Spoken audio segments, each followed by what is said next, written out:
is geweest om fysiek naar hier af te zakken. Dank daarvoor. Do you hear the translation? Yes, I need translation, yes. Oh, but you have translation? Yeah, I do, yes. Oh, oké. Professor Abad heeft geen presentatie, dus je gaat gewoon vlotjes uit de vuist praten. U krijgt het woord. Okay, thank you very much. Sorry. Je is een eer om in het Vlaams parlement te zitten. I want to thank you very much, first of all, Mr. Van Meilen for his help, and as I said, it's really an honor for me to be here and to attend to this meeting.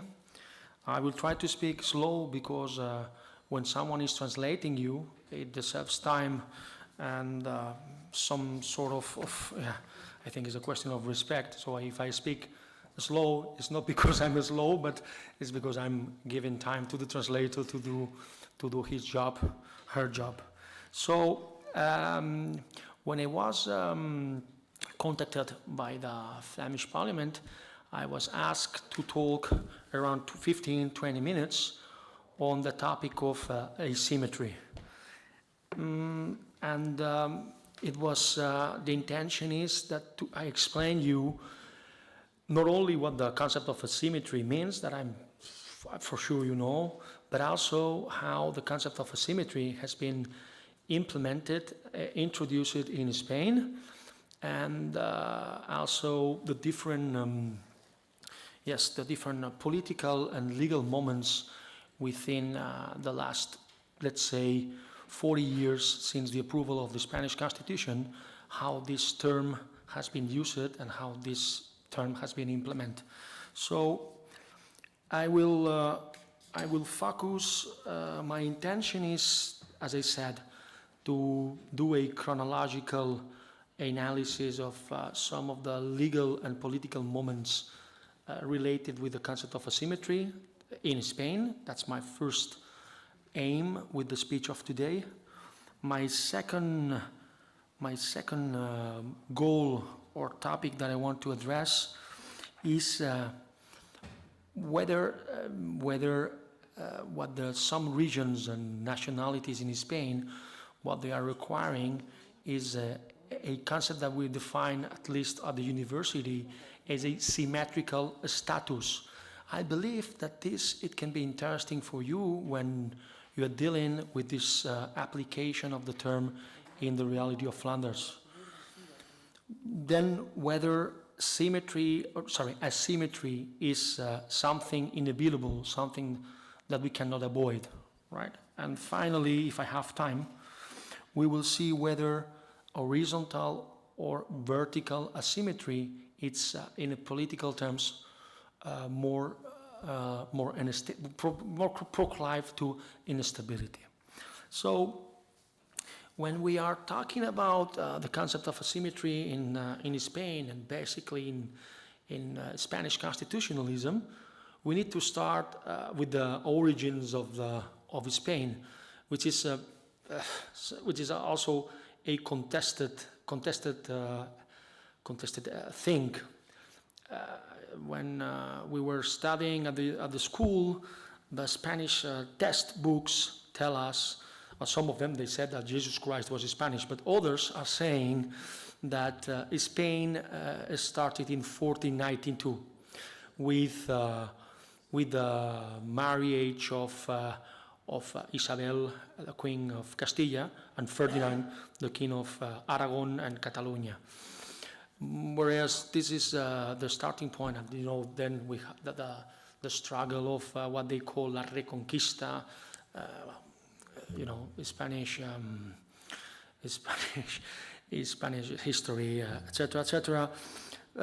Whereas this is in 1492, or it is in 1714, when the war between the Bourbons and the Habsburgs end, and Catalonia and Aragon, the Balearic Island and Valencia, they were with supporting the Habsburgs against the Bourbons. This is important to mention because it also affected how do we understand, not we, how the Spanish stakeholders and constitutional actors understand the build-up of the Spanish constitutional system and territorial distribution. I will mention later why.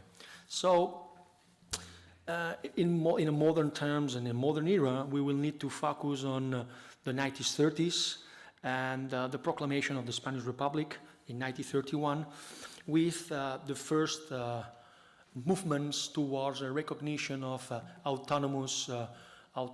autonomy or let's say state sovereignty. Well, I won't go in deep now on this term, but we can later discuss on it, of some regions. Mainly in the 30s, there were only 3 autonomous communities that tried to pass what we call the Statutes of Autonomy, right? Which is the, let's say, subnational constitution. That's where the Basque Country, there was Catalonia, and it was Galicia. Galicia was not able to pass the Statute of Autonomy because they submit the law to the Spanish Parliament, which is the parliament that at the end of the day had the power to accept and approve the Statute of Autonomy of the regions, also in the 30s. So Galicia was sentenced, and in 1936, and when it was the debate on the approval of the statute, started the Civil War. And as you know, Franco and the fascists won the war, and they lasted till 1975 and the approval of 1978. So, to be clear, you had in the 30s only 3 regions that they submitted the Statutes of Autonomy, which were Catalonia, the Basque Country, and Galicia. Therefore, once Franco died and the Spanish Constitution was under draft, was the debate on the approval, there were different ideas at that time on whether how to allocate, how many regions will have the right to have this sort of recognition, which was already asymmetrical. So at the very beginning, the idea was in the debates. You can see it in the constitutional archives of the constituent moment and power. You will see that the first idea was that only 3 autonomous communities will have Spain, and the rest will be a unitary state. But then it was already different interpretations, different fights, and regional claims. And at the end of the day, the Constitution of 1978 recognized 17 different autonomies. Some of them were ex novo, were created at that time, like Madrid, for example, La Rioja, Murcia, Cantabria. These are new entities that before they were part of Castilla, and at that time they were created ex novo as different autonomous communities.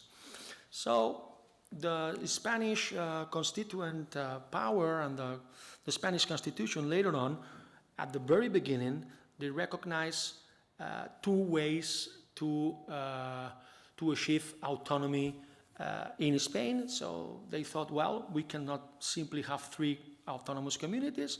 We will have everybody will have a community. However, we will provide some differentiation. We will provide some asymmetry to these 3 regions that they already have this autonomous power before the Constitution of 1978, which were, as you know, as I just mentioned, Catalonia, the Basque Country, and Galicia. So they established a fast-track way to achieve the autonomy, and also with the more competencies, more powers to be submitted to these 3 concrete autonomies. And that was the idea. So the first Statute of Autonomy approved after 1978, it was a question of it was like a race between the Basque and the Catalans, because then the one who submitted the autonomous community was then the flag was used first, and therefore it was also considered as the first one achieving autonomy. So for questions of days, the first Statute of Autonomy that was approved after the Constitution was the one of the Basque Country, then came the one of Catalonia, and lately came the one of Galicia. in this model of fast track and more competential powers. The other rest of autonomies, they were thought to follow a different procedure, which was longer, which was with less power, and which was more homogenizing. What happened was that in that years, in the 80s, the beginning of the 80s, one of the autonomous community, was Andalusia, defined themselves as a national historical community and said, okay, it is true, we had not the possibility to submit our statute before the Franco regime. However, we are a national, we're a nation or a historical nation with singularities, and we do not accept that three other regions in Spain had this fast track in comparison with us, because we want to have the same seal of autonomy and the same recognition of the status within the constitutional framework as Catalans, Basque, and Galicians.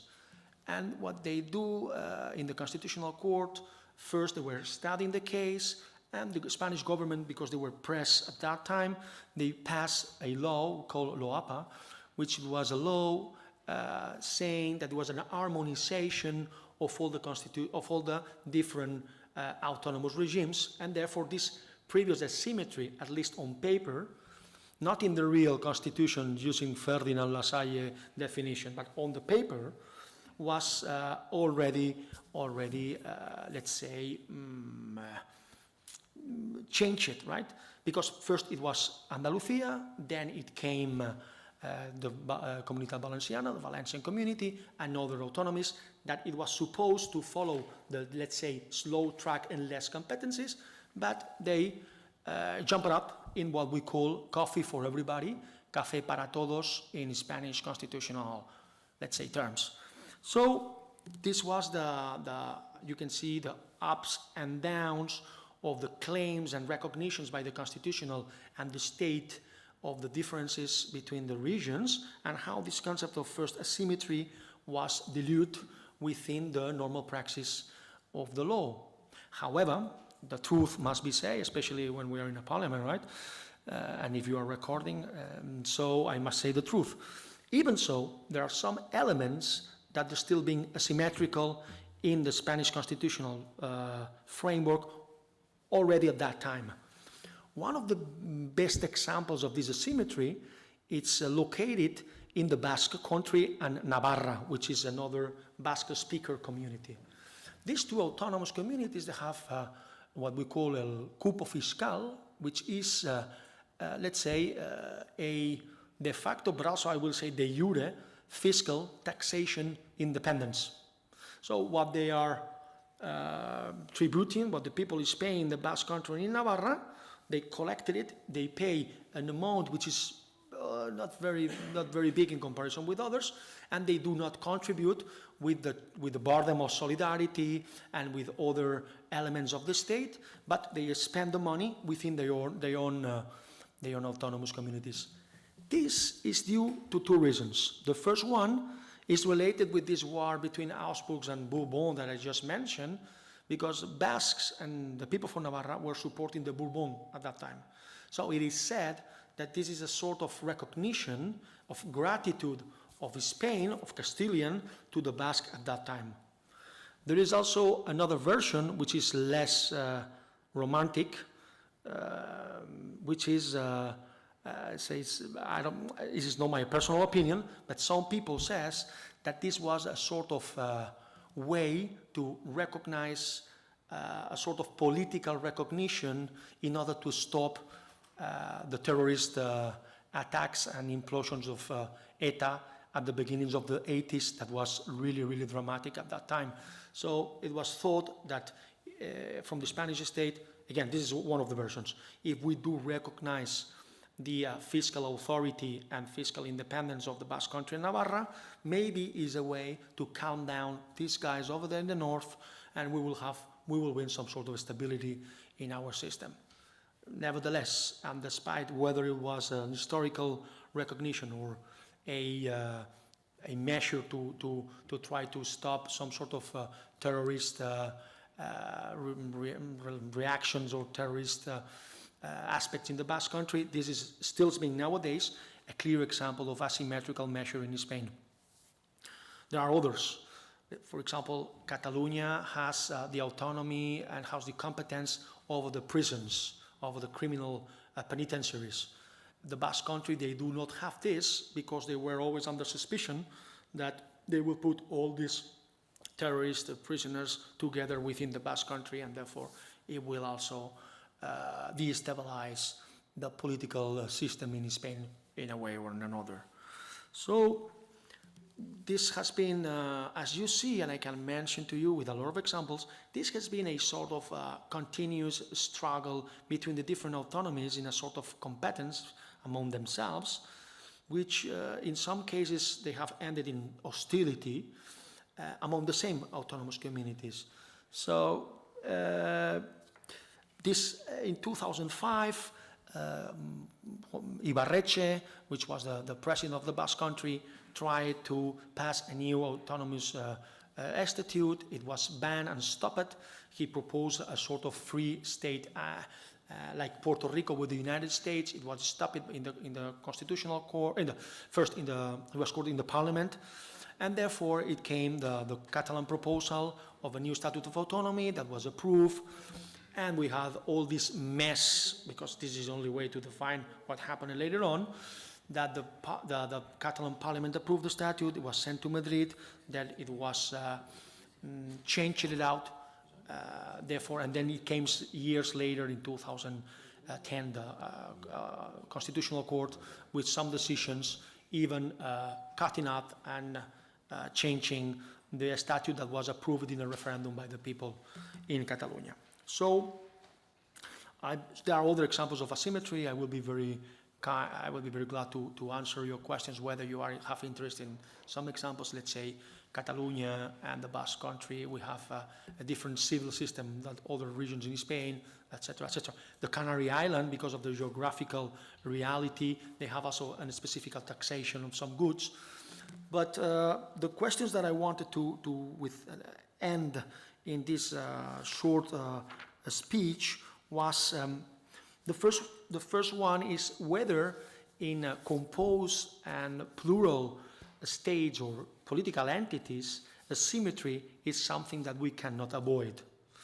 I mean, despite the efforts of the Spanish state and even the Constitutional Court and constitutional actors to provide stability within and some sort of symmetry, there are different claims, different realities within a political entity, such as in Spain, that demands per se asymmetrical responses.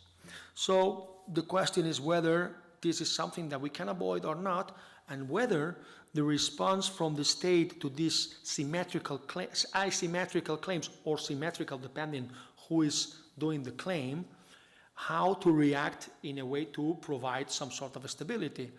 And Spain has shown that so far it has been not very successful in order to achieve an answer to these political claims on the different regions and subnational entities.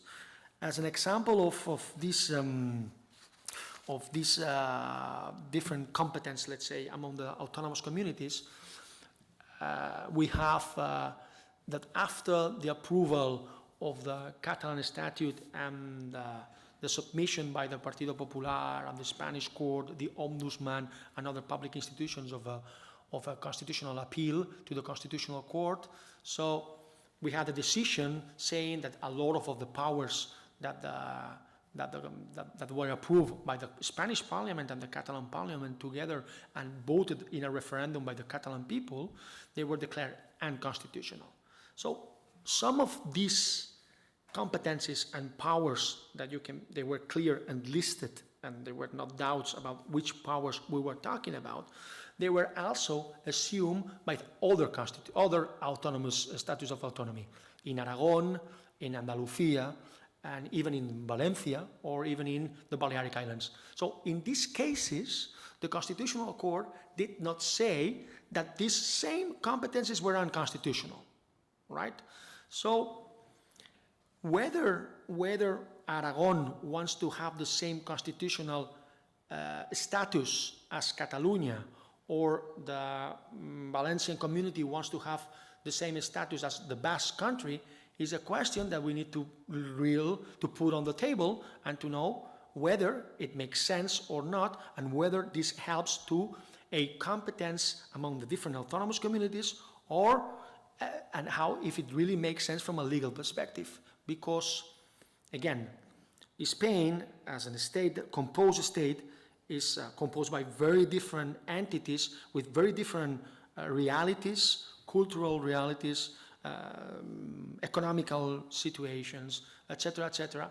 And it was thought that the only way, not only in terms of recognition, but also to make functionable and to make the system somehow accommodated to all these different claims and peculiarities, was by recognizing this clause of asymmetry.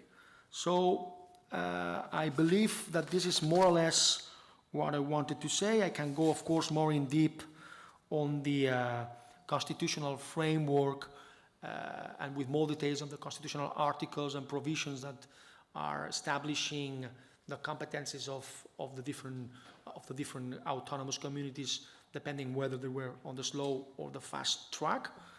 But I believe that this is I'm already on time, and as I said, I will be more than glad to answer your questions, and I hope to provide you with useful information for Flanders.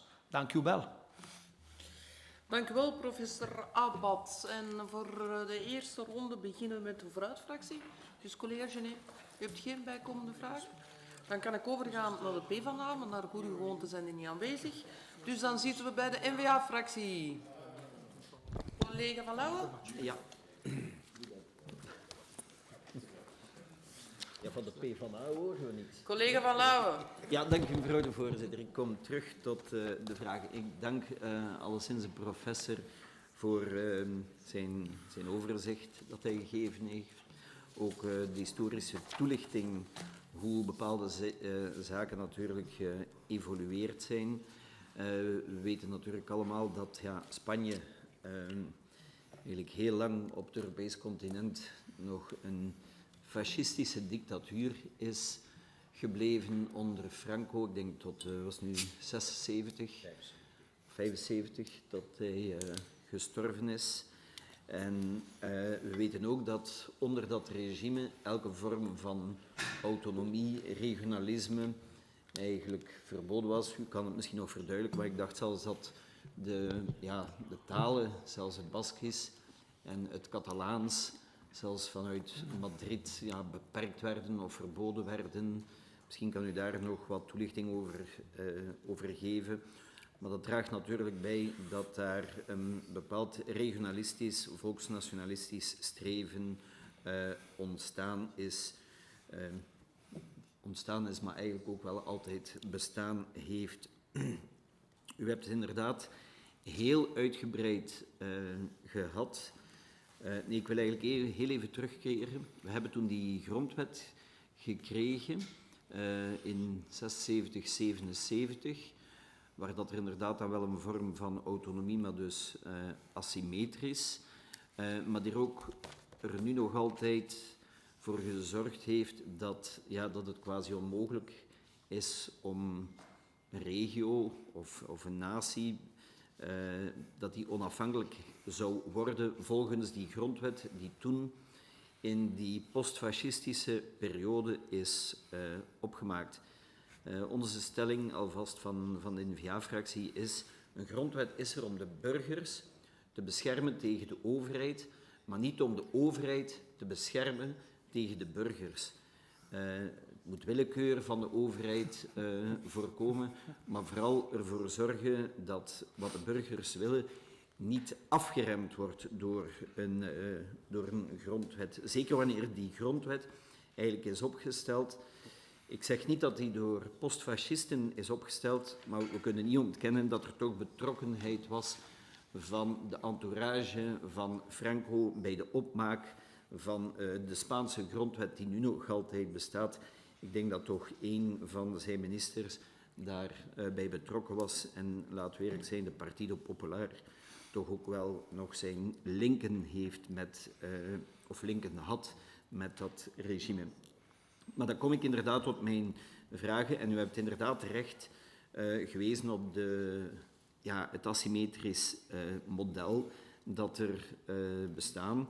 Er bestaan aanzienlijke verschillen tussen de bevoegdheden, tussen de autonome regio's. En mijn vraag is dan ook, u hebt dat historisch verklaard tussen Baskeland, Catalonië en Galicië, maar is dat ook altijd logisch te verklaren? En dat bedoel ik op basis van parameters, op basis van bevolking, op basis van economie, op basis van andere criteria, waarom er inderdaad zo'n verschil was in die toewijzing van bevoegdheden. U weet ongetwijfeld ook dat er België aanvankelijk een unitaire, zeer centralistische staat, waar dat vooral in Vlaanderen toch wel de bevoegdheid of de neiging bestond om meer bevoegdheden te krijgen. Je hebt hier ook inderdaad Vlaamse Nationale Partij die er toch wel al sinds de jaren 50 voor ijveren om meer bevoegdheden te krijgen. Zelfs andere partijen waren ook gedurende een heel lange periode toch wel voorstander om die bevoegdheidsoverheveling. Maar nu zien we zo'n beetje dat die autonomiegedachte in Vlaanderen sterker is dan in Wallonië. In Wallonië heb je geen regionalistische of volksnationale partijen. Er bestaan zeker nog wel tendensen, maar je ziet een andere dynamiek tussen Vlaanderen en tussen Wallonië. Dat zit uiteraard nog met het heel specifieke geval van Brussel, die een hoofdstad is, maar zich dan wel in een federatie met Wallonië. De Franse gemeenschap noemt zich een Fédération Wallonie-Bruxelles. Vlaanderen beschouwt Brussel nog altijd als zijn deel. Maar ik wil er gewoon op wijzen dat er een verschillende dynamiek bestaat. Een verschillende dynamiek die ook tussen autonome regio's in Spanje. Maar evalueert u eigenlijk zo'n asymmetrisch model ook mogelijk voor het Belgisch systeem? Ik heb de indruk dat u ook voldoende ziet of voldoende op de hoogte bent hoe België bestaat. Gelooft u echt dat zoiets ook haalbaar is voor België? En ik had ergens genoteerd, asymmetrie is onvermijdelijk. Hebt u ergens in uw toelichting gezegd. Wat ons betreft zeker, vooral met die verschillende dynamiek. Maar we zien bijvoorbeeld nu wel dat zelfs binnen de huidige bevoegdheidsverdeling, hoe moeilijk het is om vanuit de Belgische federale overheid met één deelstaat, Vlaanderen, dan een soort samenwerkingsovereenkomst af te sluiten die al een soort verschillend beleid mogelijk maakt. Een tweede reeks vragen gaat dan over, de Spaanse grondwet heeft een lijst van bevoegdheden voor de centrale overheid, voor de Spaanse overheid en een lijst voor de autonome gebieden. Graag gebruiken wij de woorden deelstaten. Dus dat is geloof ik artikel 148 en 149 van uw grondwet, van de Spaanse grondwet. Betekent dit dat de residuaire bevoegdheden, dus de restbevoegdheden die niet toegewezen zijn, dat die automatisch naar de autonome regio's gaan, of is het dan weer complexer, of gaat het naar de centrale overheid, of hoe zit dat juist? En tenslotte, de bevoegdheden voor de centrale overheid voor Spanje zijn duidelijk exclusief. Ik denk artikel 149 van de Spaanse grondwet.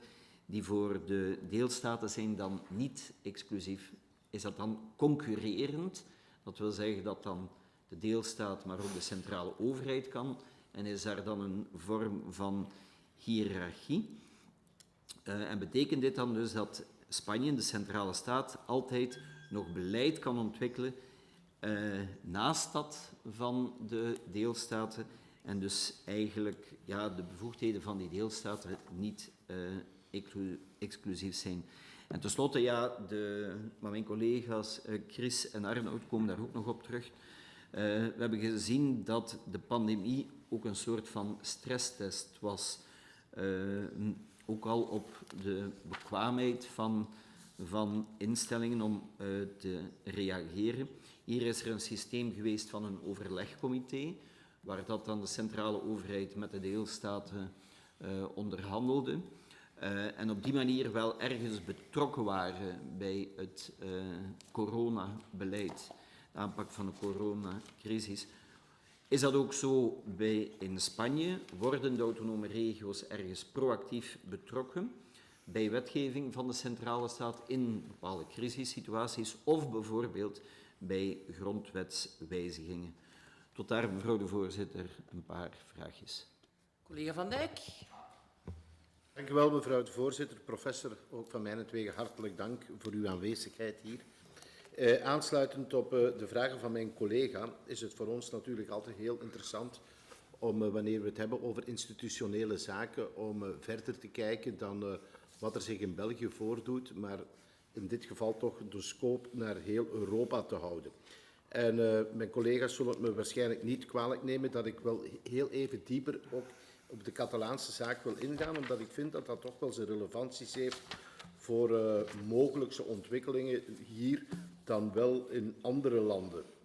Want wij kijken verder dan onze eigen achtertuin.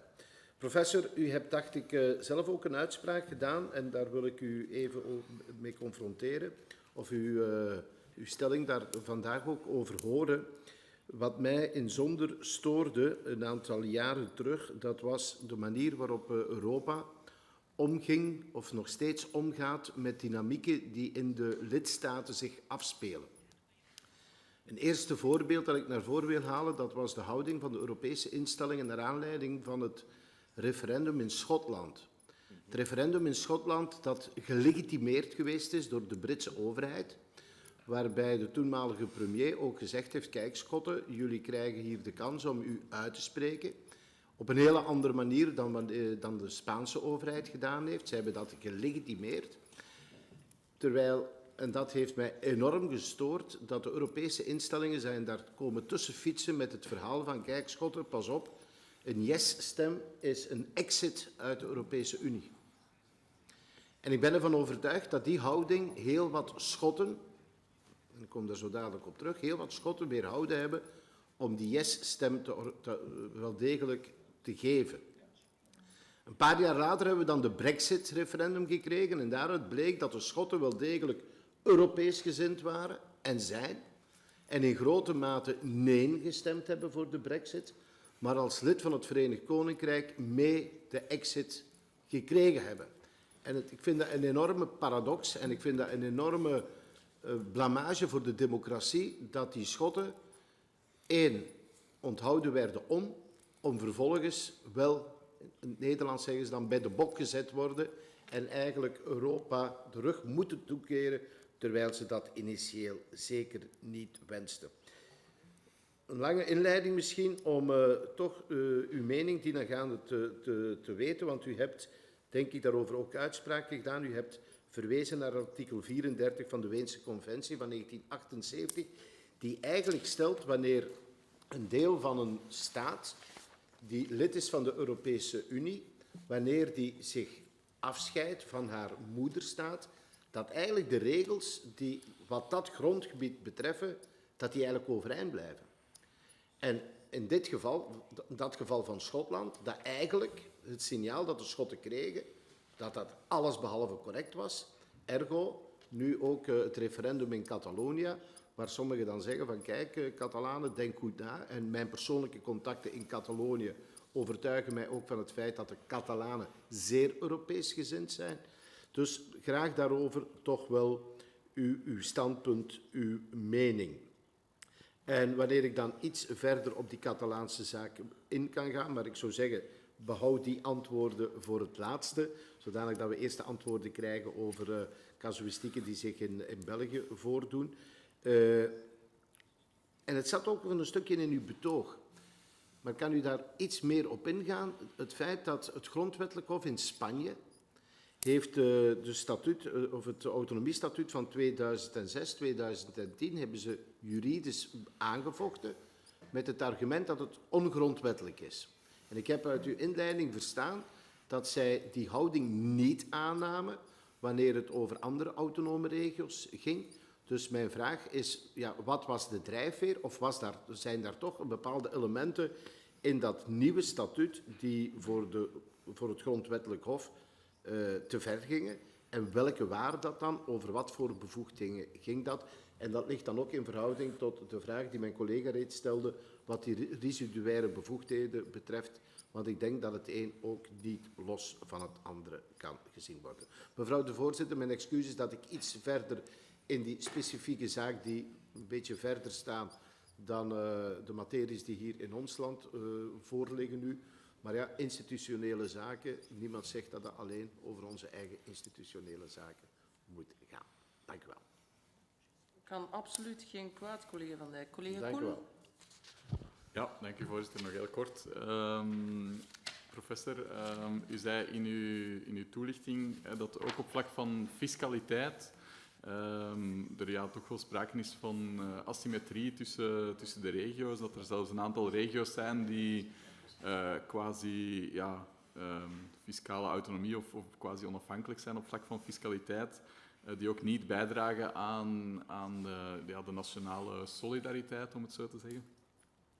Maar ik neem aan dat Spanje, net zoals alle lidstaten van de Europese Unie, een geconsolideerde begroting moet voorleggen ter controle van de Europese afspraken die daarover gemaakt zijn.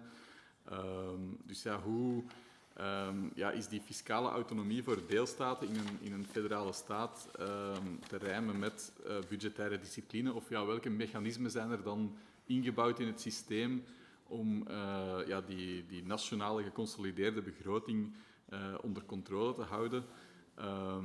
U gaf aan, dus 2 regio's die zeer autonoom zijn op dat vlak, maar dus als het gaat om verschillende regio's met asymmetrische benadering, ja, kan u dat misschien wat verder toelichten? Ja, wie int dan die belastingen? Hoe wordt dat dan verdeeld? Zorgt dat voor bepaalde institutionele en politieke dynamieken? Is dat die verregaande fiscale autonomie, is dat voor u een instrument om aan een zekere politieke pacificatie te doen? Zijn er daardoor regio's die zich meer gesterkt voelen, of die zich beter kunnen vinden in hun rol binnen de nationale staat? Dus kan u dat misschien wat verder toelichten? En ook of dat die mechanismen, hoe evalueert u die mechanismen, zowel op vlak van responsabilisering als op vlak van solidariteit tussen burgers van de Spaanse staat? En dan een ander topic dat ik nog kort wou aanraken. In Spanje is het mogelijk, grondwettelijk, dat de centrale staat eigenlijk zich op de bevoegdheden van de deelstaat dat die betreedt, dat die eigenlijk overneemt. We hebben een heel pertinent voorbeeld was natuurlijk na het Catalaans referendum, waarna de autonomie tijdelijk geschorst is en de nationale staat de bevoegdheden overnam. Maar dat blijkt, dus dat mechanisme bestaat ook tussendoor. Kan u dat misschien wat toelichten?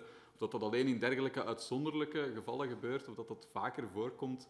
We hadden vorige week een hoorzitting in de commissie Buitenland met een vertegenwoordiger van de Catalaanse regering bij de Europese Unie, die aangaf dat sinds het referendum al 40 keer een Catalaans decreet eigenlijk was overruled door de centrale staat. Gebeurt dat ook in andere regio's? En ja, geeft dat dan niet aan dat er iets scheef zit in de bevoegdheidsverdeling of dat daar andere pacificatiemechanismen zouden moeten gevonden worden zodat de autonomie ten volle kan uitgeoefend worden? Dus graag ook daar nog wat toelichting van u over en alvast bedankt voor uw antwoorden. Dank u wel, collega Koel. Dan geef ik nu graag het woord aan collega Slagmolder. Dank u wel, mevrouw de voorzitter. En ja, eerst en vooral wil ik ook de professor bedanken voor zijn zeer interessante toelichting.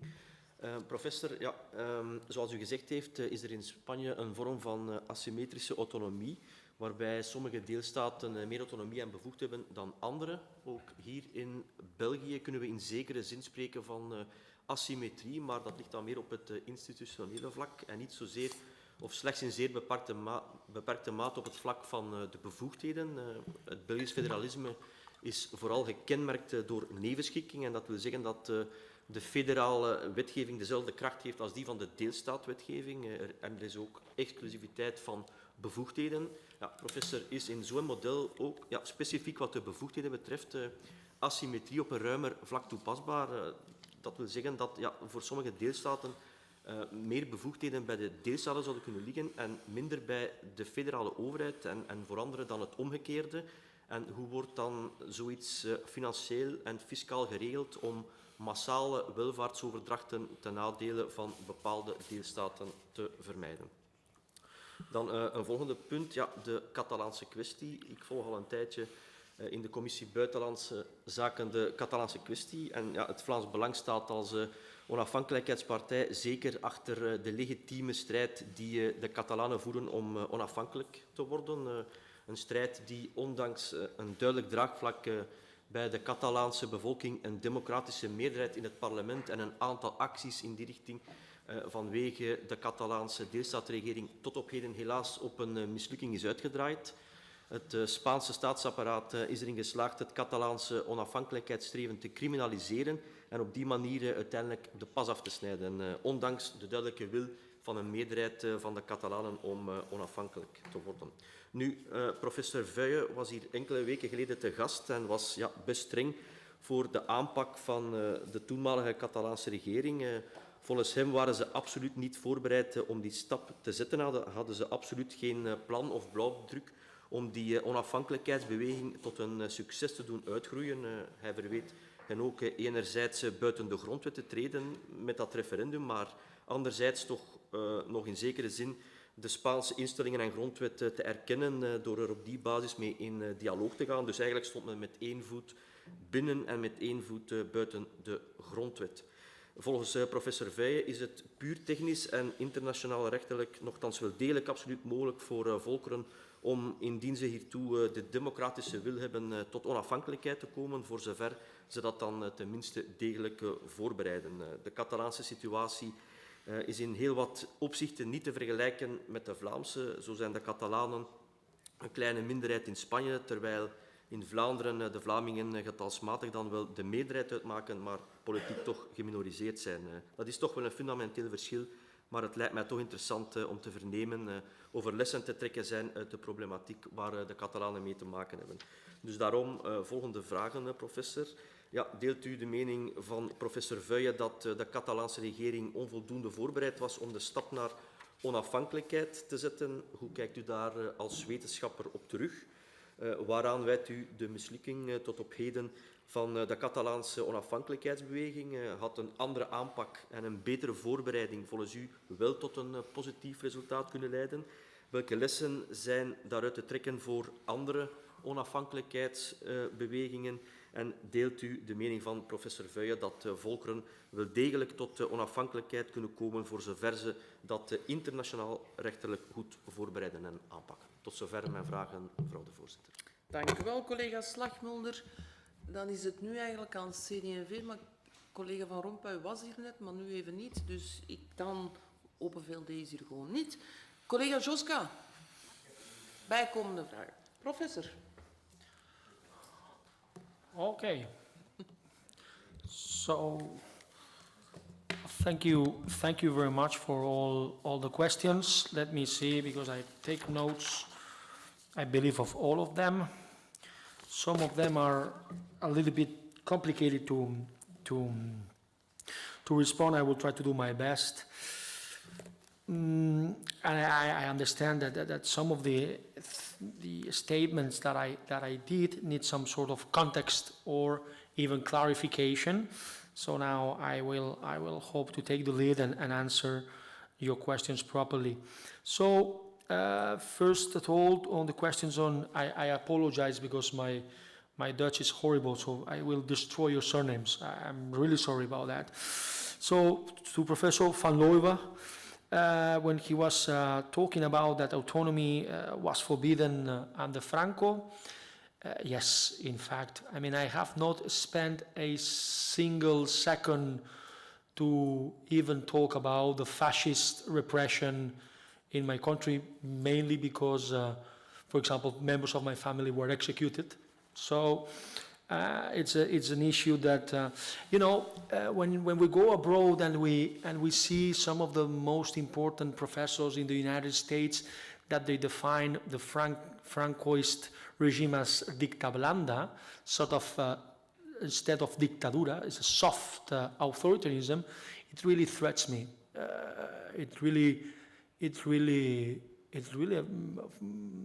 offends, I will say, offends me, not only as a Catalan, but also as a Democrat and as someone who has, not me, because I was born the same year that Franco died, so, but I can see the bounds of fascism in family, territories, and so on. So yes, regionalism was forbidden, our language was forbidden, was prosecuted, was repressed, and we were criminalized as a country, as a nation, as individuals, and this is bounds that are still open in Catalonia, because the Constitution of 1978, it was understood from the Spanish point of view as an ending point, but in Catalonia as a starting point of a transitional period and democracy. So we are clashing within the ideas and expectations that we had in 1978, that again, in Catalonia, but not only in Catalonia, also in other regions, also in some Spanish regions, some people were expecting that the Constitution of 1978 was a kickoff of a process of transition to a more democratic period. Of course, we are in a more democratic period. This is, we cannot discuss it. However, Spain has never did a real transitional period in terms of reparation, in terms of rehabilitation, in terms of commissions of truth. Don't forget that Spain is, after Burma, the country in the world with more people died and in common graves. It's more than 100,000 people that disappeared, and in the regime of Franco that we don't know where they are. So I don't want to go in deep on these details, and I won't focus but it shows you that the Catalan nation was tried to be annihilated, and this was not the first time. On the yes, I did not mention it before, but in Catalonia, for example, in 1934, the President Macià declared independence, right? And it lasted 2 days because, again, the Spanish army came, and it was the Fets d'Octubre, there were repression, etc., etc. And it was a transition. Then the following president, Lluís Companys, also tried, and he was executed. So this was some of the last examples of symmetrical or political demands, not only on asymmetrical recognition, but also on independence. So when we talk about the independence of Catalonia, it's not, or secession of Catalonia, it's not a claim that comes out of the bloom or comes lately, in the lately 2000s. No, it came from a long time ago, right? Since, I will say, 1714. So to understand, and this is related with some of the question also that you mentioned it, you say, well, according to the reading of the Constitution, it is impossible to declare the independence. We need to understand that the Constitution of 1978 was approved in a very concrete casuistry, in a very concrete moment. And again, it was a clash of ideas, of expectations within the Constitution of 1978. So we understood that it was, again, a kickoff of a process of democratization and openness of the Spanish state, and let's say rehabilitation, why not, of some of the issues that happened before. Don't forget that the Spanish legitimacy, and this is one of the new novelties that the Spanish constitutional law provides to the world, the Spanish legitimacy is based on the national unity. This statement, it's strong enough. It's loud. When I'm saying that, the words, I see how heavy they are. The Spanish constitutional legitimacy is based on national unity, period. Okay? Article 2 of the Spanish Constitution is very clear, and even the Spanish Constitution has a mechanism saying that they can use the army constitutionally legitimate, is a constitutional mandate to protect national unity and to be sent to the autonomous communities when they are fearing or dreaming with secessionist movements. This was written in 1978 because already was a problem with some regions that wanted and they were aiming to secede. So maybe not like as happened, and you need to also to understand that there is a sort of coordination, let's say, in periods of time between the Basque Country and Catalonia. Sometimes the main claims on secessions are in Catalonia, and then when in Catalonia the soufflé goes down, it's going up in the Basque Country. So it's like, you know, they have some sort of communicative way to disturb, let's say, the Spanish unity. Sorry, I'm laughing because it's... So don't forget another thing which is also very important, and I think you mentioned when you were talking about the minister. So one of the most important drafters of the Spanish Constitution of 1978 was Manuel Fraga Iribarne. Don Manuel Fraga Iribarne, which was a minister of Franco, was a legal genius, was one of the most important Schmittians. Carl Schmitt, I don't know if you are aware who Carl Schmitt was. So Carl Schmitt, Carl Schmitt, he was a Catholic and he ended in Santiago de Compostela. So in Santiago de Compostela, which is in Galicia, there was a school of thought to support this fascist Nazi professor who was Carl Schmitt. So Manuel Fraga Iribarne, this minister who was one of the drafters of the Constitution, was one of these Schmittians professors and one of the most important thinkers of Schmittian thought in Spanish constitutional law. And he was one of the drafters. So when you read the debates among the different fathers of the Constitution, among them we have a communist who was a Catalan, and also another one, Catalan, who was Roque Junyent, who was a nationalist. So all the debates of these fathers of the Constitution, that they were, we call ruido de sables in Spanish, the noise of the swords, because the military were expecting and checking what was going on in this transition. So Fraga was, I believe, the big winner of the debates on the constitutional that was ended by codify as such. Please, also, when you want to understand the context and you want to understand the atmosphere in 1978, think that 4 years later it was an attempt of coup d'etat. In the cities of Valencia, there were the military tanks of the General Tejero who entered in the Congress and shoot it in the Congress, meaning how was this noise of the military and how the tutelage of the constitutional process was also from the party of the military.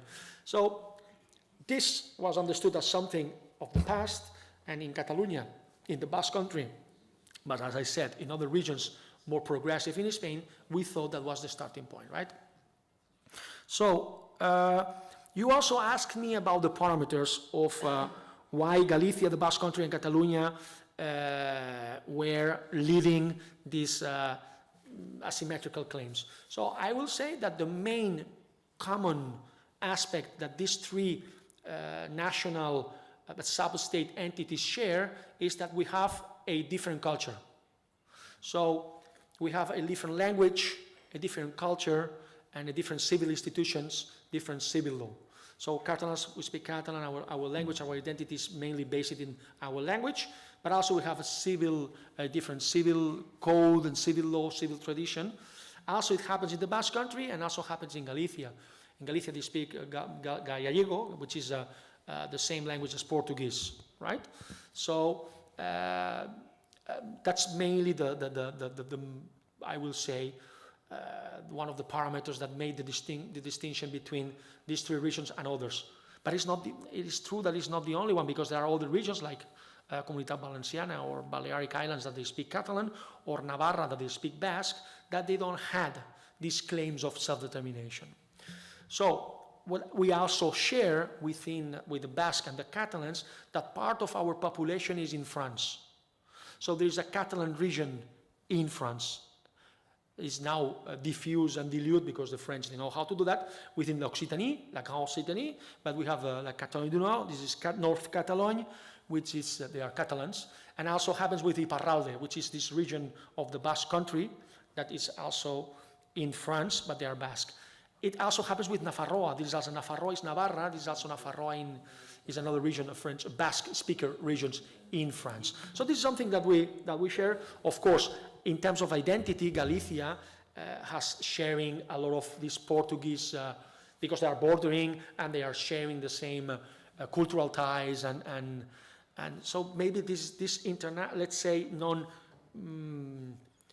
simply Spanish reality may be also one of the parameters that we are also sharing among these different regions. Otherwise, Catalonia, we're 7.5 million inhabitants. Galicia, if I'm not mistaken, it's around 5 million, but I can be mistaken. And the Basque Country is less. Yes. So, I mean, this is the. I believe this is the. Oh yes. So well, I mean, yeah, I thought there were more. So, but they speak a lot, so maybe that's why I thought there were a lot. So, I like Galicia, by the way. So, I mean, so in terms of population, we do not share this an homogeneous parameter, right? Yes, I think, yes, this is a question that you're asking me. Will be an asymmetry model work in Belgium? Well, I think I am not the right person to answer, but I will speculate, right? I think you are forced to have an asymmetry model. The same dynamics of the politics and the same dynamics of the different minorities and nationalities that you have within Belgium, Germans, the reality of Brussels, force you to obtain a permeable, asymmetric solution for the different entities and realities that you are having in Belgium. That's my presumption, right?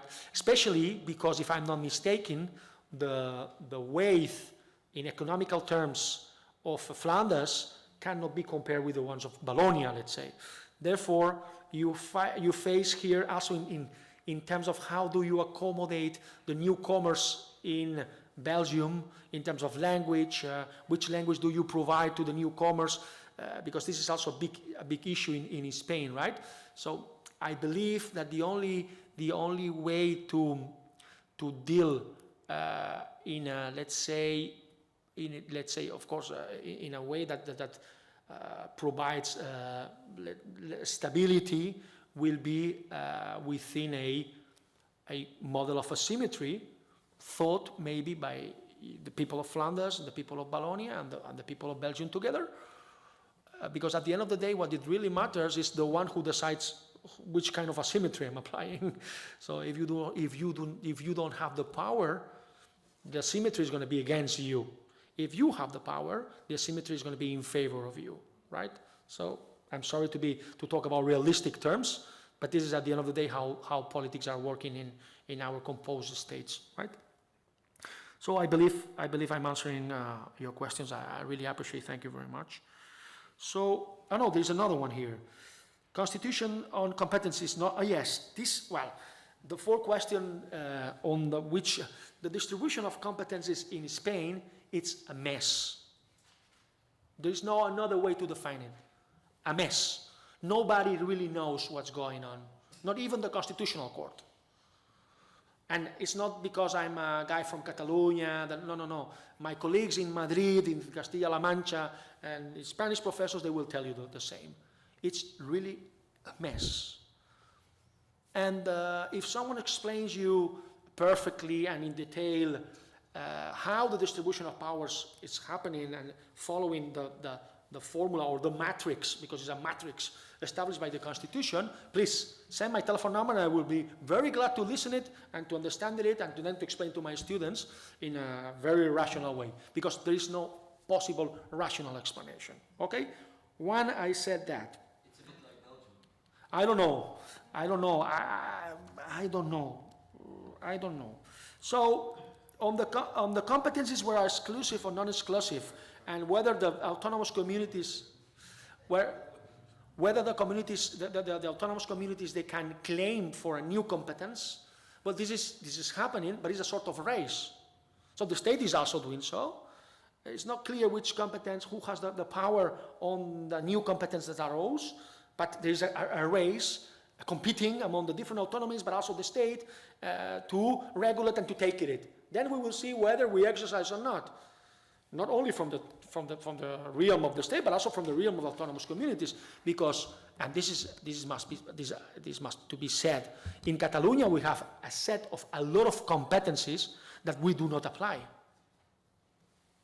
that they are in a box there, but they are ours, right? So this is also helping to this kind of I take the competence, it is mine now, and then, I save, I breathe, and now I will think what I do with. So this is incentivized by the system of distribution, which is a mess. And incredibly, there is now a coalition of the different autonomies together asking for the new competencies, which will be something logical, right? So if there's a new competence and we want to take this competence in our sovereignty, in our power, then why we do not share all together sort of league of communities, and all together we struggle against the central state? So it does not happen in Catalonia, in Spain, sorry, because of a lot of reasons, and I will be like hours explaining why this is happening, right? But this is how it is nowadays. So now I think yes, there's another one, sorry. The pandemic stress test, yes. Well, not only the pandemic. When there is something exceptional, it is always a good opportunity to recentralize powers and to show who is leading and who is ruling, right? The pandemic has been another example. Don't forget that in the case of, Spain has been really, really affected by the pandemic. In some moments of the peak of the pandemic was really a disaster, and it was very, very dramatic. At that moment, we saw the military on TVs explaining what they're going to do to clean our streets. So for us, to see a military with the military dress on TV explaining that the military is going to be in our streets, it was like threatening again. Because again, we have not cleaned the wounds that we had from the last military episode in Spain, right? Again,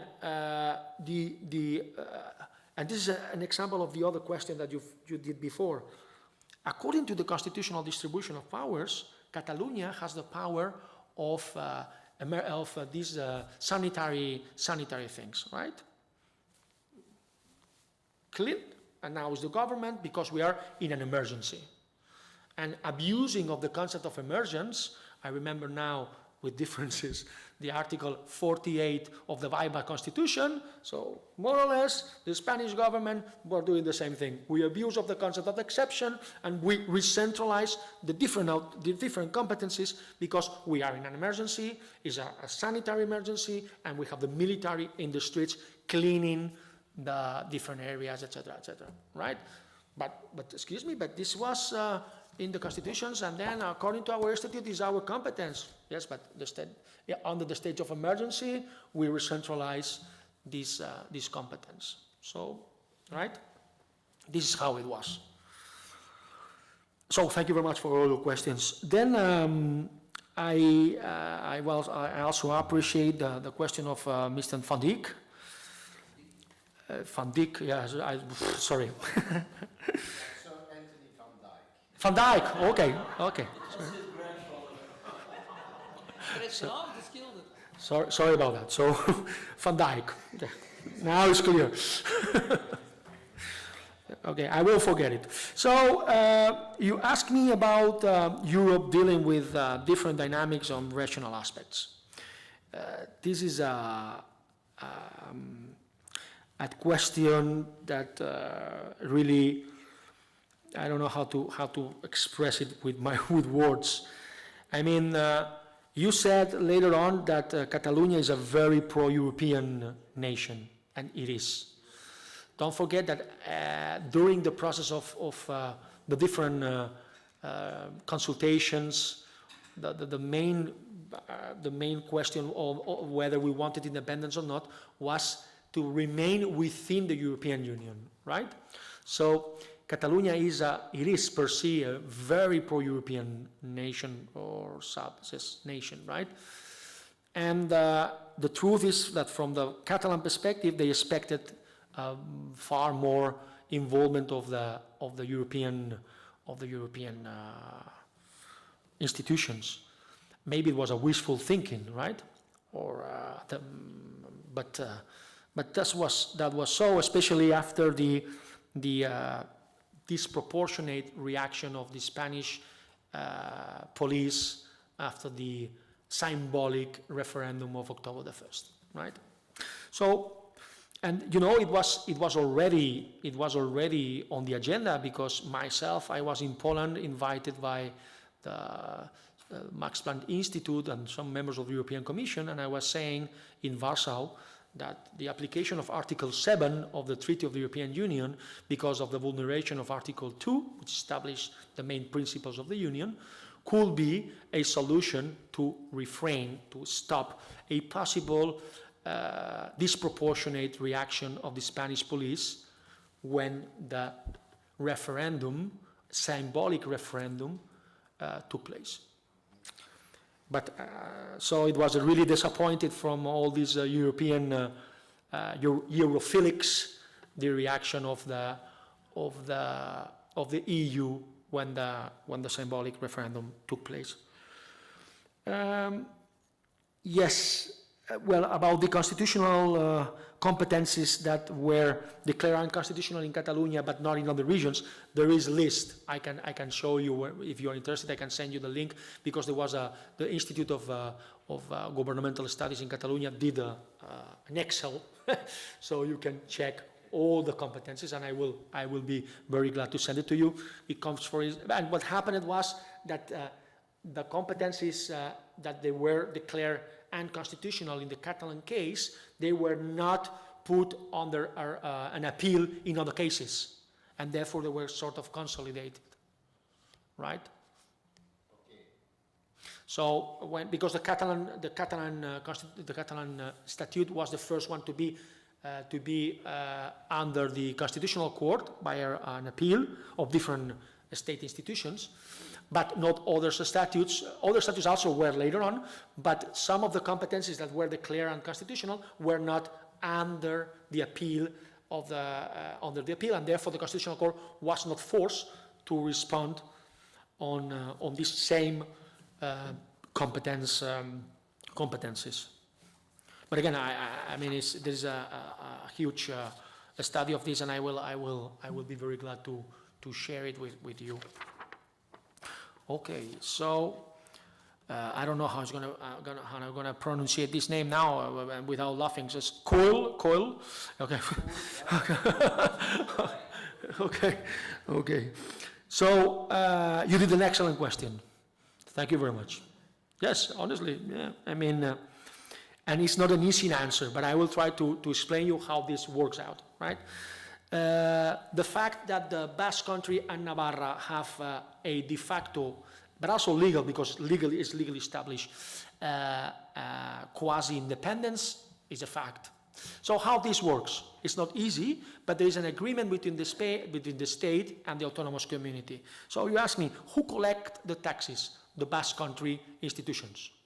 Who and how they are distributed is the ones that determine the Basque Country institutions of government, right? So they collect the taxes, and then every year, and if not, they do simply they apply the last one that was approved. There is an agreement about the rate that the Basque Country pays for the Spanish services within their territory, and they pay. They say, okay, there is an agreement. So there is always a very political discussion. So you say this year going to pay 5% of what we had, 10%. They determine so, and they pay, but this is a cupo, this is a quota that is paid by the Basque Country and Navarra to the states for the services that they are doing in the Basque Country and in Navarra, but also for some services like, let's say, the military or, all these very clear state competencies. So this is how it works, and they do so. They pay every year the taxations, all the taxations, and then it's going to that later on it's decided. So how they yes, on the budgetary discipline. This is also, that's why I told you this is a very good question, because it's very polemical. This is an agreement between the state and the autonomous. And the answer is that this is a constitutional disposition, because the Constitution, in the final transitory disposition, the first one I believe is, it says that they have this agreement with the Basque Country and Navarra. So it's a constitutional mandate, right, to protect this system. If you want to change it, you need to change the constitution, okay, which it implies majorities, etc., etc. Even so, there has been a lot of voices in Spain saying, what's going on? Why these guys, which are rich, they are rich in comparison with other regions, they do not pay the bill, and they are not acting with solidarity with the rest of the state.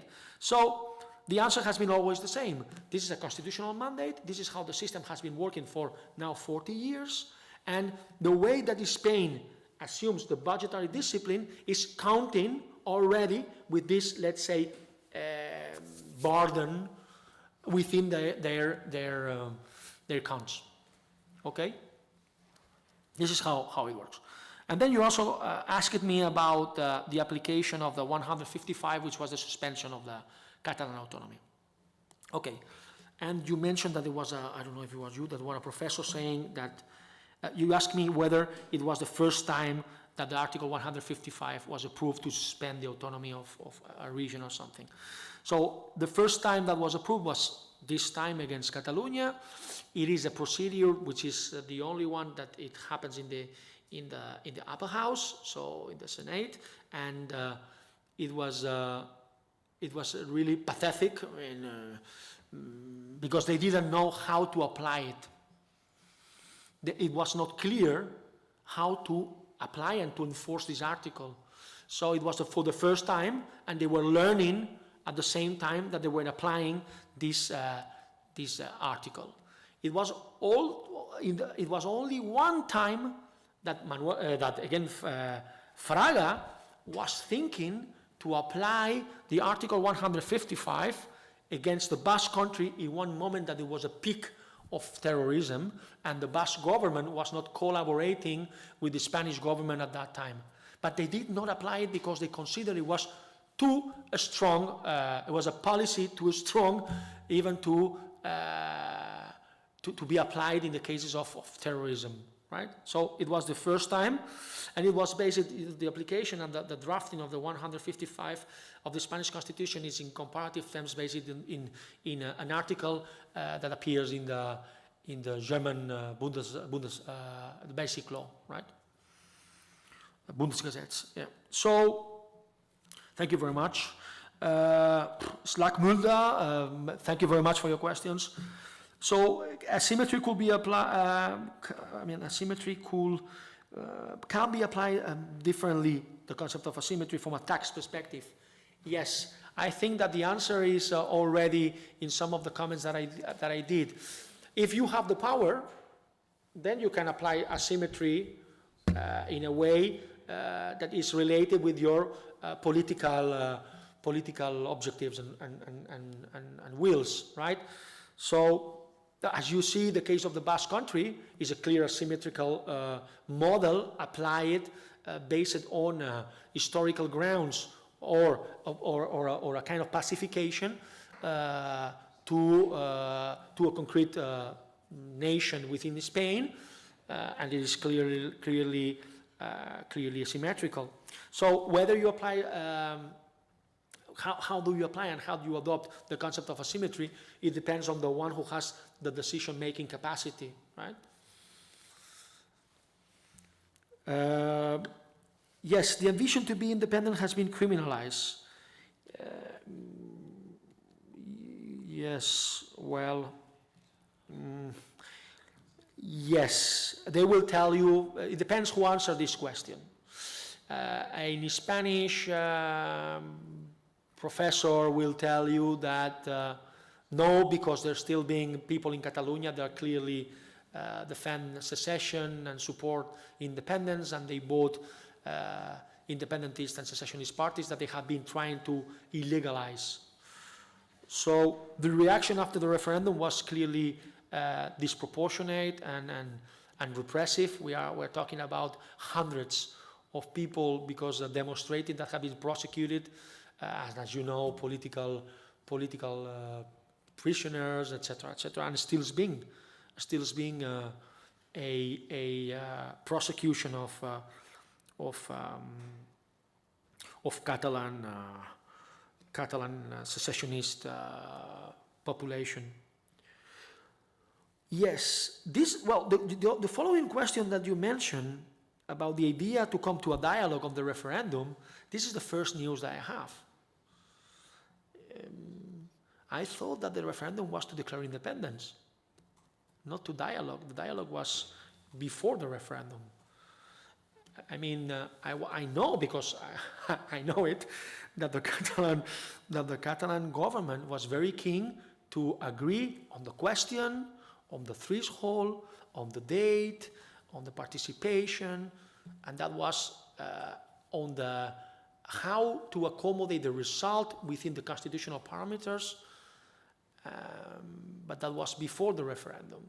So whether then there is once the referendum happened, it was a dialogue or not, this is an interpretation of my colleague, I will say. Was possible to organize a referendum in constitutional terms in Spain? The answer would be no. Surprise, but no. The only way was, of course, there is a channel, but that ends with the authorization of the Spanish government to do this kind of referendum. And this will be extremely problematic for the Spanish government in political and constitutional terms. I think it's really, we cannot conceive that the Spanish government at that time, not even now, will accept a sort of a referendum in Catalonia because it is because of the same political atmosphere that we are facing in Spain. So there was a law of consultations that was approved, that they were not a referendum per se, and it has been also declared unconstitutional. So there was clear that the door was closed. Meanwhile, the ideas of to organize a referendum happened and were on the political agenda. So the Spanish reaction was to close any kind of door, allowing this kind of referendum for autonomous communities. I don't know if Flanders has the possibility or the competence to organize a referendum. I don't know. In Catalonia, that was not the case. So, again, then there was do you agree that the people were not prepared for independence? I strongly disagree. I strongly disagree. I mean, it's not that I disagree a little bit. I strongly disagree. The ones who were not prepared for independence were our politicians, our representatives. The people were ready. The people is still being ready. But the ones who did not fulfill their promises and the ones who they did not end and were not prepared were our representatives. And I will say, not the legal, even the legal apparatus was already prepared for the transitional period. The transitional laws, they were already drafted. So, and the answer to this is that they were afraid about the threat of an Spanish response with deaths and more brutal as what happened in October the 1st. So, in my understanding, I have a very strong view on this. The people was ready. That's why they were demonstrating millions in a lot of different times, and they were facing the police to put a ballot which was symbolic within a box. So the people of Catalonia was, and it's still being ready. The ones who are not and were not were our political representatives.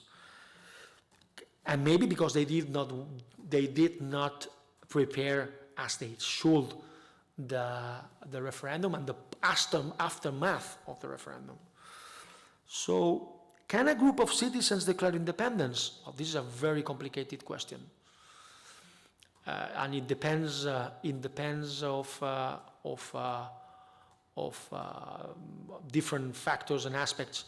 I mean, if you ask me my personal opinion, I will say, well, if they are a people, if they are respecting, I mean, if they are considered as a nation, as a people, if they have representation, and they do submit a claim democratically, I believe that this is suitable. I mean, it depends on which professor. They will tell you yes or not. Some they will tell you that it's required to be a civic nation. Others will say simply a nation. Some people will tell you that yes, people can declare independence. Why not? So it depends on different factors and who answers the question. My answer is that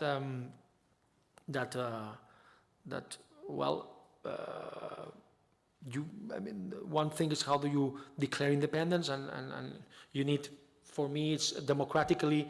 It must be democratically consistent, and it must follow some institutional and clarity laws, as was established in the decision, in the reference of the Canadian Supreme Court on the Quebec secession procedure, and also on the decision, the advisory opinion of the International Court of Justice on Kosovo. So these are the elements that we need to take into consideration, whether, who and how can proclaim independence. I forgot something about Scotland, and with this I think I will end. But I believe it may be interesting. So you asked me whether Scotland and the Brexit and the referendum, and now I think I'm going to surprise you. So I believe that Scotland had his choice when they voted, and when they voted no, they needed to accept it.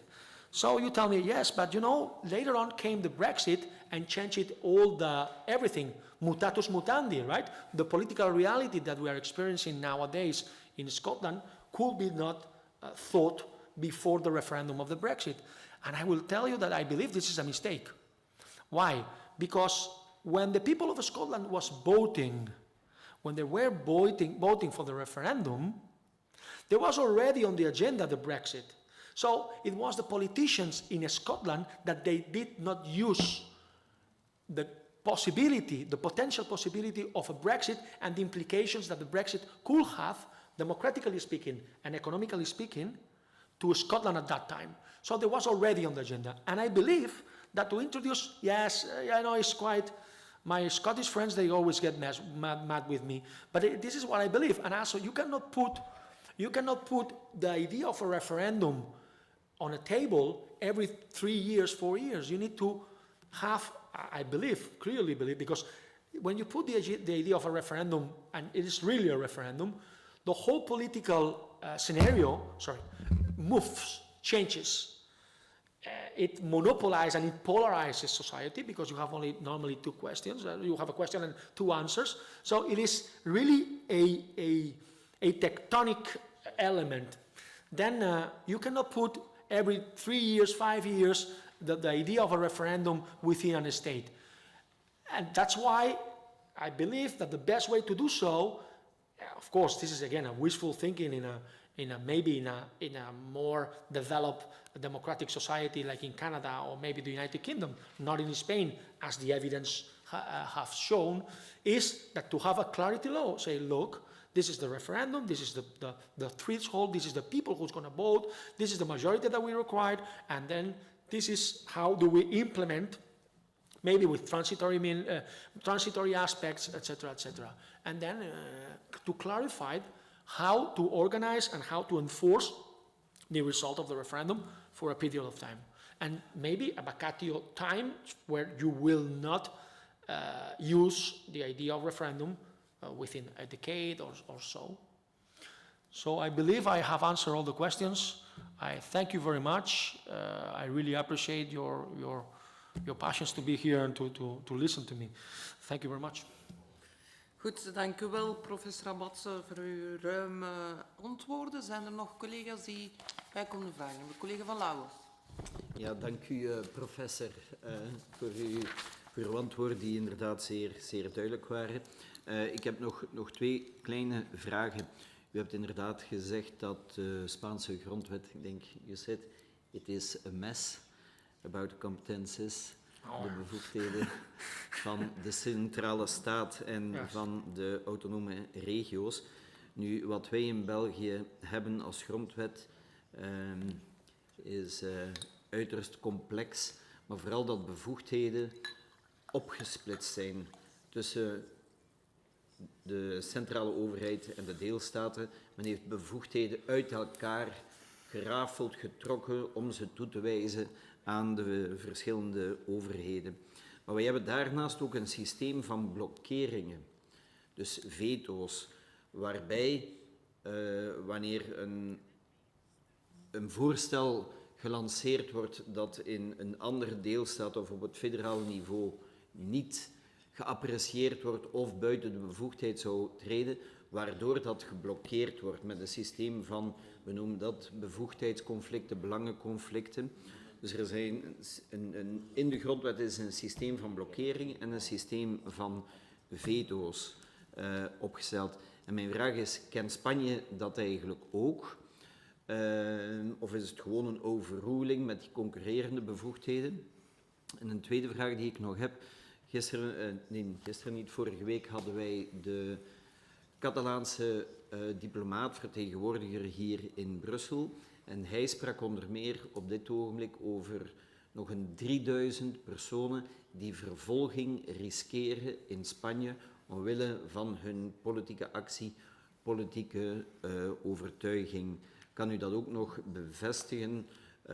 Want wij hebben hier altijd de indruk dat in plaats van overleg en dialoog tussen Catalonië en Spanje, men eigenlijk het systeem van repressie en juridische repressie inzet om dus een politieke stroming monddood te maken.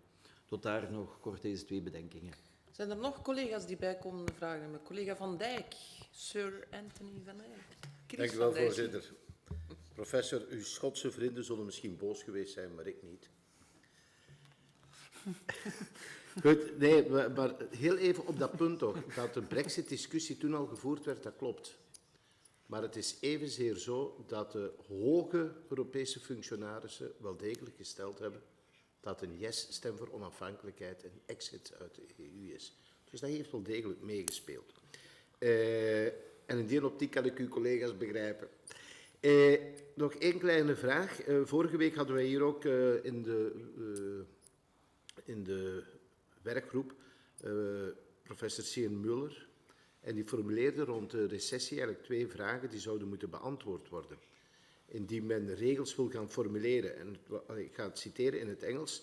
Under what circumstances should a federation be obliged to let one of its members go?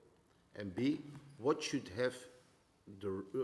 have the right to claim succession? Bent u het daarmee eens met die stellingen? En is het antwoord op deze vragen eigenlijk hetzelfde in eender welke staat? Want natuurlijk, je kunt geen staten met elkaar vergelijken. Ze hebben allemaal hun eigen geschiedenis. U hebt vandaag heel uitvoerig ook, uitvoerig beknopt, maar zeer duidelijk het ontstaan van de Spaanse staat geschetst. Alle staten zijn op een andere manier tot stand gekomen. Vaak door bloedige oorlogen en nog meer huwelijken. Al dan niet gewild. Maar in ieder geval is daar een gedragslijn die u eigenlijk zegt, eigenlijk zou elke staat binnen haar constitutie, binnen haar wettelijk kader, toch die autonomie moeten kunnen geven. En dan stelt zich natuurlijk de vraag, ja, wie heeft het recht op een secessie? Wat mij betreft is dat het volk. En want soms zeggen ze, ja, dat land is te klein, maar wat is te klein in onze globaliserende wereld? Ga je niet de lans afsteken van the size of nations. En wanneer een land goed is in het aanpakken van de toekomst en economie en maatschappelijk en dies meer. Maar toch vindt u ook dat er eigenlijk in elk land zoiets zou moeten bestaan om die vorm van autonomie, van zelfbeschikking in te kapselen in de grondwet aan zich. Nog collega's? Nee? Professor Abad? Well, thank you very much. So, on the Spanish constitution, there is a mess. Yes, I reaffirm what I said. And if you are saying to me that in Belgium you have this horrible and chaotic system, I also I will also define this system as a mess, and we are in a parliament, so I invite you to change this. It's your job. That's why we are here. Yes, well done. So, I mean, simply in terms of clarified and transparent allocation of competencies, right? So, about the veto, yes, this is a very interesting question. The only way that you can veto a claim of a competence in Spain is when you are submitting an appeal to the Constitutional Court. But, and this is the big but, when you submit the appeal to the Constitutional Court, they stop the law, right? So let's say there's a new competence and Catalonia pass a law saying we assume this competence. So immediately the Spanish government will say this law is unconstitutional. When the Constitutional Court takes this law, it stops the enforceability and validity of the law. But this is only when the Spanish government does so. It's not recognized when there's the other way around. So let's say it's the other way around. There's a new competence and the Spanish government says, this is us, we passed this law, and the Catalan government says, no, this is against the distribution of competences, this is our competence, so we submit an appeal to the Constitutional Court. But this appeal won't stop the enforceability of the Spanish law government, right? So this is the big difference between the effects that the admission of the appeal of a law in the Constitutional Court has, whether it's the state or whether it's the autonomous region, right? This is the system. That's why, I don't know how the system works in Belgium, but the role of the Constitutional Court in Spain has been like, holistic, right? That's why when I was approached by Mr. Vermeulen, the first thing that I did was to read the composition of the Constitutional Court in Belgium. And then I said, okay, these guys, well, they need to improve their position in your Constitutional Court if you want to apply asymmetry or if you want to define whether taxation is fair or unfair. You need to rule at the end of the ones who have the power in determine what is enforceable and what is the law, right? So then you asked me whether it was 3,000 people. I think so. It is the case. Of course, they are not all President Puigdemont, right? But I mean, there are 3,000 people that are facing criminal offenses in different degrees for, let's say, demonstrations against the decision of the Constitutional Court, against the resolution of the Statute of Autonomy, or because of demonstrations against the decision of the Supreme Court, against the political prisoners, etc., etc. So in a very different scale, it is 3,000. I can confirm it is 3,000 people that they are facing criminal offenses, which is extremely dramatic, and you can see how disproportionate it is, right? So the other two questions, I will answer yes, both of them, without no problem, without hesitation. So, So, should the federation? Yes. And I think that the recognition of a constitution, of a right to secession, it's something that we're gonna see. It's gonna happen. Why so? Because I believe that even that now constitutional doctrines is a sort of taboo, and they say, well, you know what? How can we include a right to secede? How can we include a right to end our political unity? Well, maybe this is the way to enforce the political unity, assuming that the people wants to stay together. I mean, because to do a referendum does not imply, as the example of Quebec shows, that's the example of Scotland shows, that the constituent unit will succeed. So I believe that somehow, and this is something that we have evolved, because secession as external self-determination is a different concept. It can be a different concept at the end of the day, as self-determination, which has been by political and legal engineering restricted to colonies, right? So I really believe that maybe it's a wishful thinking, but But we will see in constitutions, it's a question of time, that secession is a right recognized, and they will demand, of course, some elements like democratic involvement and majorities, threshold, etc., etc. And then, who has the right to declare independence or secession? You say the people. Well, or the constituent units. I mean, to be clear, Flanders has the right to declare secession. There's no doubt. I mean, I don't know why it's so complicated to answer this question. Flanders is a constituent unit of Belgium, isn't it? Yes. So, voila. In French, then they will understand it. There's no way to complicate the there's no way.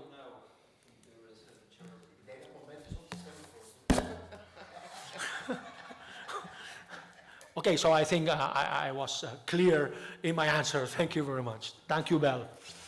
Oké, collega's, zijn er nog bijkomende vragen? Nee, mag ik u dan hartelijk bedanken, professor Abbats, voor uw aanwezigheid. Voor het feit dat u de moeite hebt genomen om persoonlijk fysiek hier aanwezig te zijn. En ook voor uw gedrevenheid. En ik wens u nog heel veel succes in uw academische carrière en alle andere zaken die u onderneemt. Collega's, kunnen wij nog een korte regeling van de werkzaamheden houden, alsjeblieft? Kan dat hier iemand op privé zetten? Ja, nee, sorry. Ik kan dat zelf.